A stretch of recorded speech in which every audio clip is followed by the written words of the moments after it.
Hello guys, तो आज की इस वीडियो में हम लोग देखेंगे कि जीएसटी को अगर सेकंड मेथड से यानी कि दूसरे तरीके से अगर हम अपनी जीएसटी को इंक्लूड करना चाहते हैं टैली के अंदर तो किस तरीके से करेंगे। तो एंट्री मैंने कल परसों और उससे पहले वाली जो वीडियो में आप लोगों को बताई है, कुछ वैसी ही एंट्री मैं लेकर आया हूं, लेकिन इस बार हम सेकंड मेथड से इसको करने वाले हैं, जिसमें हमारा सीजीएसटी, एजीएसटी और आईजीएसटी को बहुत ही आसानी से हम यहाँ पर इंक्लूड को कर सकते हैं। तो एक बार एंट्री देख लेते हैं। यहाँ पर मैंने पिछली वीडियो की ही एंट्री रखी हुई है, बस थोड़ा सा अंतर कर दिया है कि पिछली बार हमने परचेज सेम स्टेट से किया था, जो कि अब हम अदर स्टेट से करने वाले हैं, और इस बार सेल हम सेम स्टेट में करेंगे, यानी कि जहां सीजीएसटी था वहां आईजीएसटी हो जाएगा और जहां एजीएसटी था वहां आईजीएसटी को कर दिया जाएगा। बाकी सेम मेथड है, लेकिन बस हम क्या करेंगे, जीएसटी का जो दूसरा तरीका है उस तरीके से हम आपको एंट्री करके दिखाएंगे, जो कि आपका पुराने तरीके से काफी ज्यादा आसान होने वाला है। तो चलिए स्टार्ट करते हैं। तो मैं आ चुका हूं अपनी टैली की स्क्रीन पर, जहां पर हमने राठौर इंडस्ट्रीज नाम की कंपनी को बना लिया है और यहाँ पर मैंने बिजनेस को स्टार्ट भी कर दिया। 20 लाख रुपए से जीएसटी को इनेबल कर लिया है। इन्वेंट्री भी मैंने बनाकर रखी हुई है, जिससे कि वीडियो ज्यादा लॉन्ग ना हो जाए। यहाँ पर हम देख सकते हैं जहाँ सारे आइटम जो कि नाइक और पूमा के मैं बना चुका हूँ।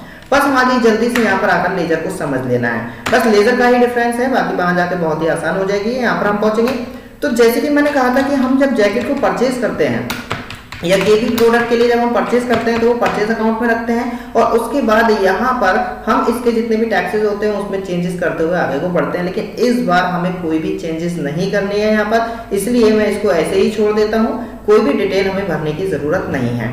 ये मैंने एक्सेप्ट कर दी, जैकेट को परचेज कर लिया है, और सेम हमारी एंट्री बनानी है जैकेट को सेल करने के लिए।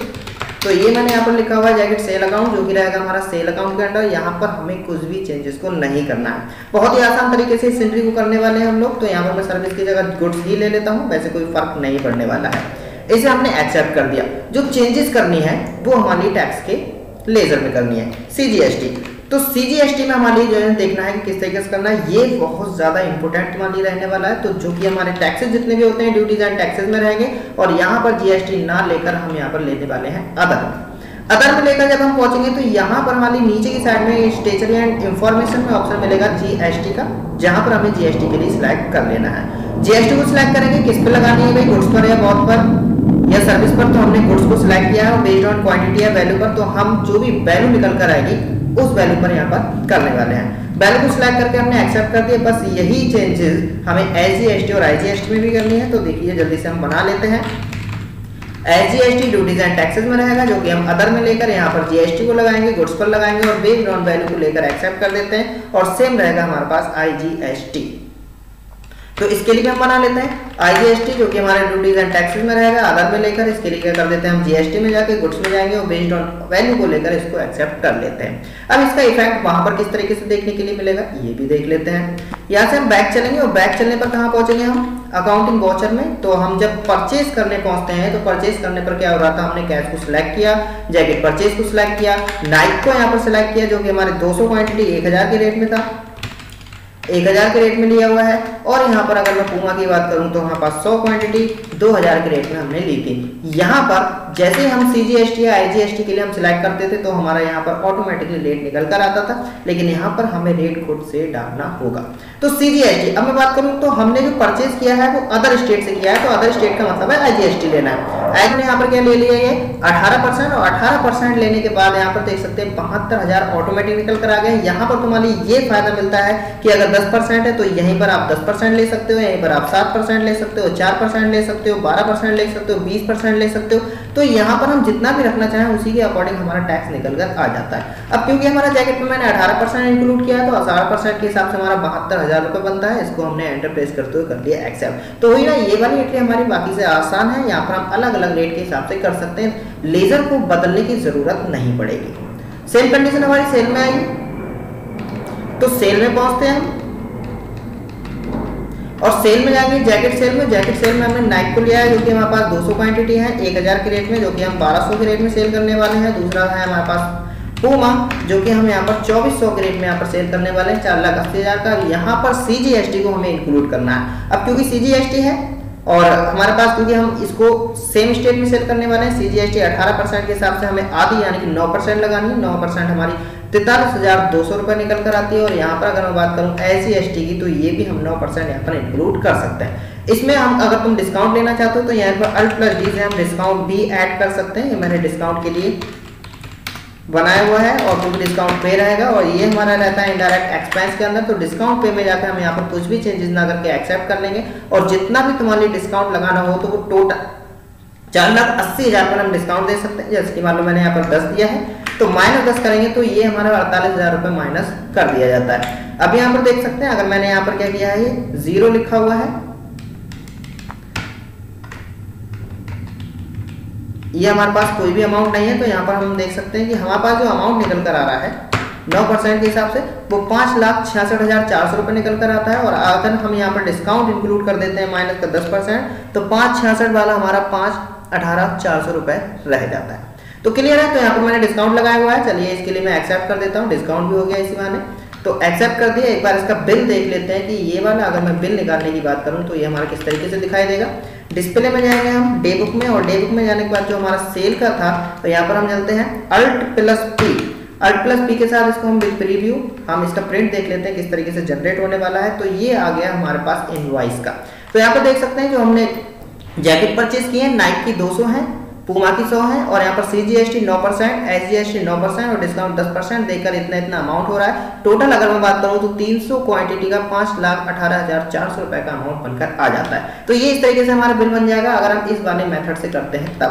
लेकिन इसमें नीचे की डिटेल हमारी नहीं आती है, जो हमने पिछली वीडियोज में देखी थी। नीचे सारा लिख कर आ रहा था कि 9% ये स्टेट टैक्स है, ये हमारा स्टेट टैक्स है, या सेंट्रल टैक्स है, या इंटीग्रेटेड टैक्स है। लेकिन इसका इंटरफेस कुछ इस तरीके से देखने को मिल जाता है। यहाँ से बैक चलते हैं और एक बार हम देख लेते हैं भाई हमारा प्रॉफिट कितना हुआ है। यहाँ पर हम बात करेंगे तो प्रॉफिट हो चुका है हमारे पास 32,000 रुपए का, और ग्रॉस प्रॉफिट हमारे पास 80,000 का हो रहा था, लेकिन उसमें से हमने क्योंकि 48,000 रुपए का क्या दे दिया, डिस्काउंट, इसलिए हमारा जो नेट प्रॉफिट निकल कर आया वो 32,000 है। दूसरी कंडीशन अगर मैं बताऊं तो यहाँ पर चलते हैं, एक बार हम टैक्स को भी देख लेते हैं भाई। तो यहाँ से पहुंचेंगे हम टैक्स में, ट्रायल बैलेंस, और यहाँ पर फिर वही कंडीशन आ गई है कि 72,000 रुपये हमारा जा चुका है, 43,200 आया हुआ है, जो कि हमें सरकार को पहुंचाना है। लेकिन इस तरीके से हम पहुंचा नहीं सकते, तो हमारे करना होगा बैलेंस। अब CGST को क्योंकि हमें पे करना है, तो CGST रहेगा हमारा डेबिट, और IGST को हमें रिमूव करना है, इसलिए IGST रहेगा हमारा क्रेडिट। तो चलिए इसको भी मैं एक बार तुम लोगों को दिखा देता हूँ। हमारी क्रेडिट कौन सा करना है, IGST, और डेबिट कौन सा करना है, CGST और IGST 43,200। तो एक बार हम इसको भी देख लेते हैं। तो डेबिट करना है हमारी CGST 43,200। तो यहाँ पर पहुंचेंगे हम जनरल वाउचर में। जनरल वाउचर के लिए आप 7 प्रेस करते हैं, बाई का मतलब डेबिट, और डेबिट हमें क्या करना है, डेबिट करना है हमारे पास CGST हमारा कितना था, 43,200। एंटर प्रेस करेंगे, वही हम फिर से यहाँ पर बाई लेकर क्या लेंगे हम SGST, और IGST पे हमारा कितना है 43,200, ये हो गया। अब यहाँ पर 2 में जो हमारे लेना है वो लेना है IGST, जो कि रहेगा हमारे पास 72,000 रुपए। तो यहाँ पर मैंने ये कितना लिख दिया है 72,000 रुपए, इसीलिए अब यहाँ पर फिर से हमारी 2 के अंदर लेना पड़ेगा CGST, जो कि आ रहा है हमारे पास 14,400। और अगर मैं 14,400 को आधा कर देता हूँ तो 7,200 रुपये मिलेगा हमारे लिए। तो यहाँ पर मैंने किया है 7,200 रुपये, और यहाँ पर IGST को भी ले लेते हैं हम 7,200 रुपये। इसका आप लोग स्क्रीनशॉट ले सकते हैं खुद से ट्राई करने के लिए। एक बात याद रखना कि डेबिट में क्या करना है और क्रेडिट में क्या करना है, इसको बैलेंस करने के लिए। तो अभी हमारा जो है वो बैलेंस हो चुका है। एक बार चेक करते हैं हम कि सिर्फ हमारा अब हमारा CGST और IGST यहाँ पर दिखाई देना चाहिए। तो देख सकते हैं 14,400 रुपये CGST और IGST आ रहा है, जो कि हमारा डेबिट करना है, क्रेडिट हो चुका है, और IGST यहाँ से जा चुका है। तो यहाँ से बैक करके इनको भी पेमेंट कर देते हैं। पेमेंट के लिए पहुंचेंगे हम पेमेंट में, कैश से पेमेंट कर देते हैं। CGST IGST के लिए 7,200 रुपये, और यही रहेगा हमारे पास CGST 7,200 रुपये। एंटर प्रेस करते हुए हमने एक्सेप्ट कर लिया है। अभी हमारे सॉरी, मुझे इसको पेमेंट करना था, ये रिसीव हो गया, कोई दिक्कत नहीं है। यहाँ पर चलते हैं हम डे बुक में, और डे बुक में जाने के बाद यहाँ पर मैं इसकी एंट्री जो हमने अभी करी है ये वाली, इसको मैं पेमेंट रिसीव की जगह पर कर देता हूँ पेमेंट, और इसके लिए कर देते हैं एक्सेप्ट Ctrl+A से। यहाँ पर अभी हमारे जो है सारे टैक्स जा चुके हैं। एक बार चेक करके देख लेते हैं, कोई भी टैक्स नहीं है। हमारा जो परचेज का था, सेल का था, वो सारा स्टेटमेंट आ रहा है। और अगर मैं प्रॉफिट की बात करूँ तो यहाँ पर अब हमारा 32,000 रुपये का प्रॉफिट है। तो आज की इस वीडियो में हमने देखा कि GST को हम सेकंड मेथड से किस तरीके से इंक्लूड कर सकते हैं, और आज की इस वीडियो में मैंने GST के सारे टॉपिक्स को आप लोग को करा दिया है। पिछली वीडियो आप लोग देख सकते हैं अगर GST समझ में ना आई हो। तो आज की इस वीडियो में इतना ही, बाकी मिलते हैं अगली वीडियो।